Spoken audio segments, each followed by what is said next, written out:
Hi hello. ഇന്ന് എനിക്ക് കഴിയാത്തൊരു പണിക്ക് പോവാണ്. കഴിയാത്ത പണിയെന്ന് മാത്രമല്ല, എനിക്ക് തീരെ അറിയാത്തൊരു പണിയാണ്. നമ്മളെ താഴത്തെ ഏട്ടൻ്റെ വീട്ടിൽ കൊടംപുളി ഉണ്ടായിട്ടുണ്ടെന്ന് പറഞ്ഞു. കൊടംപുളി ഉണ്ടായിട്ടുണ്ടെന്ന് പറഞ്ഞിട്ട് കുറേ ദിവസമായി. അത് നല്ലോണം പഴുത്ത് നിൽക്കുകയാണ്. അപ്പോൾ അത് ഒരു കൊക്ക വെച്ചിട്ട് പറിക്കാൻ വേണ്ടിയിട്ടാണ്. ഒരു കത്തിയൊക്കെ കെട്ടിയിട്ട് ഇങ്ങനെ വലിച്ചു കൊടുക്കണം. അത്രയൊക്കെ എനിക്ക് അറിയുള്ളൂ. അപ്പോൾ ഞാൻ ഇങ്ങനെ കുറേ നേരം വലിച്ചപ്പോൾ എനിക്ക് തോന്നുന്ന ആകെ 3 കുടംപുളിയിട്ടാണ് ഇതിൻ്റെ മുകളിലുള്ളത്. പക്ഷേ ഈ മരത്തിൻ്റെ മുകളിലുള്ള ഒരുവിധം ഇലകളൊക്കെ താഴെ കൊഴിഞ്ഞ് വീണിട്ടുണ്ട്.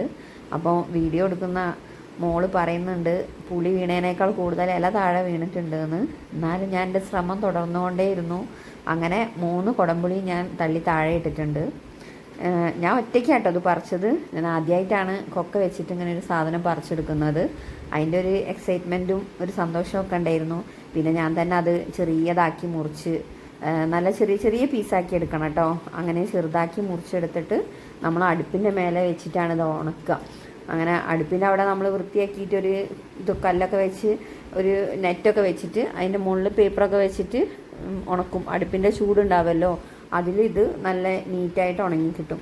അപ്പം ഇങ്ങനെ ചെറുതാക്കി മുറിച്ചിടണമെന്ന് പറഞ്ഞതിനെ കൊണ്ട് അങ്ങനെ ചെറുതാക്കി മുറിച്ചിട്ട് അടുപ്പിൻ്റെ മേലിൽ നിന്ന് പാത്രമൊക്കെ ഒഴിവാക്കിയിട്ട് നെറ്റൊക്കെ വെച്ച് കുറച്ച് പേപ്പറൊക്കെ, അത് പൊടിയാവാതെ നിൽക്കാനാണ് പേപ്പറൊക്കെ വെച്ചത്. പക്ഷേ എല്ലാവരും അങ്ങനെയെല്ലാം തോന്നുന്നു ഉണക്കുക.